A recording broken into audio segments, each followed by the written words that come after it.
శనగపప్పు ఉడకబెట్టడానికి ఇలా వాటర్ వేసరి వచ్చాక వేయాలి. పప్పు అనేది తొందరగా ఉడుకుతుంది.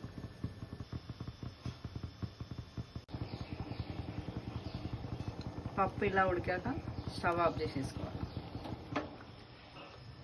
ఇలా వాటర్ అన్నీ వంపేసుకొని చల్లగా అయ్యాక ఇలా పప్పు చల్లగా అయినాక మిక్సీ పట్టుకోవాలి.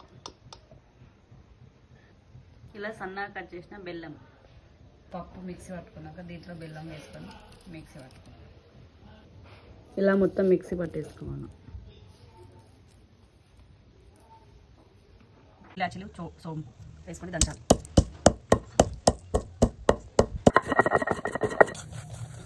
ఇలా సన్నగా దంచుకొని ఇలా ముందుగా మిక్సీ పట్టుకున్న దాంట్లో వేసుకొని కలుపుకోవాలి.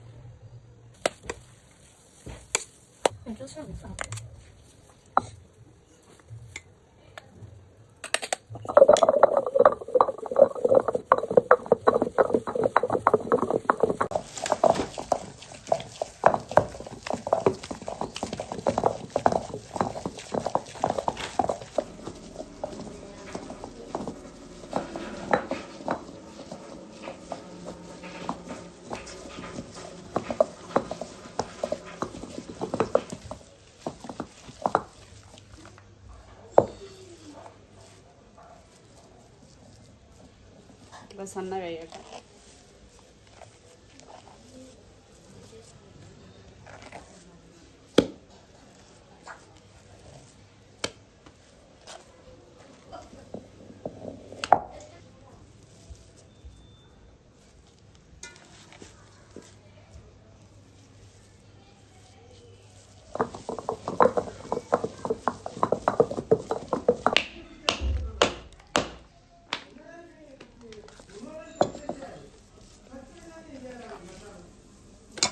పూర్ణం అయితే రుబ్బడం అయిపోయింది. ఇలా సన్నగా 1 కప్పు గోధుమ పిండి వేసుకొని 1 కప్పు మైదా పిండి 2 ఈక్వల్గా తీసుకొని పిండి కలుపుకోవాలి. కొద్దిగా సాల్ట్, కొద్దిగా ఆయిల్,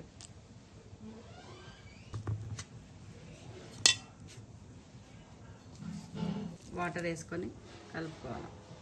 కొద్దిగా ఆయిల్ వేసుకొని సాఫ్ట్గా వచ్చేలాగా పిండి మంచిగా కలుపుకోవాలి. పిండి ఎంత మంచిగా నానితే అంత మంచిగా వస్తాయి భక్షాలు, పూలలు అనేది.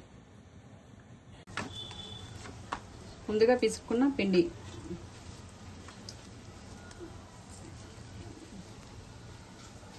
ఆయిల్ పెట్టేసుకొని ఫ్రై చేసుకోవాలి.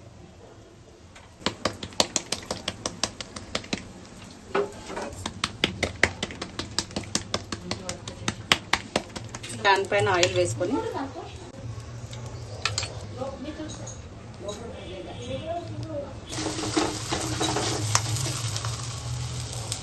ఇలా పైన నెయ్యితో కూడా వేసుకోవచ్చు. నెయ్యి వేసుకోవాలి.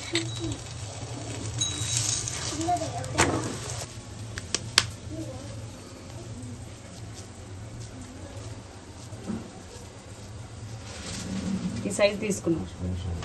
దీంట్లో మధ్యలో పెట్టేసి ఈ పైనుంచి అంతా పిండి అనేది క్లోజ్ చేసేసేయాలి.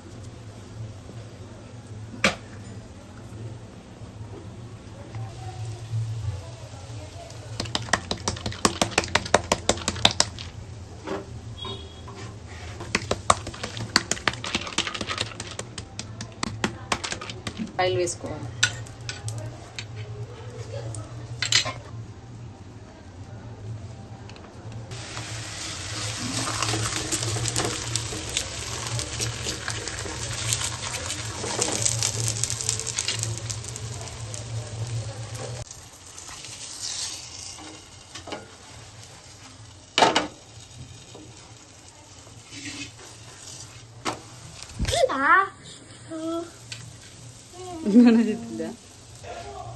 ఇలా పూరిలాగా పొంగుతుంది.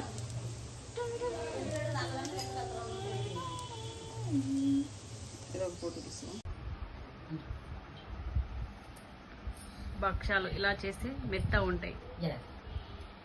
మేమైతే తెలంగాణలో పోలేలు అంటాము. మీరేమంటారు కామెంట్ పెట్టండి. పాలు వేసుకొని తింటే సూపర్ ఉంటుంది.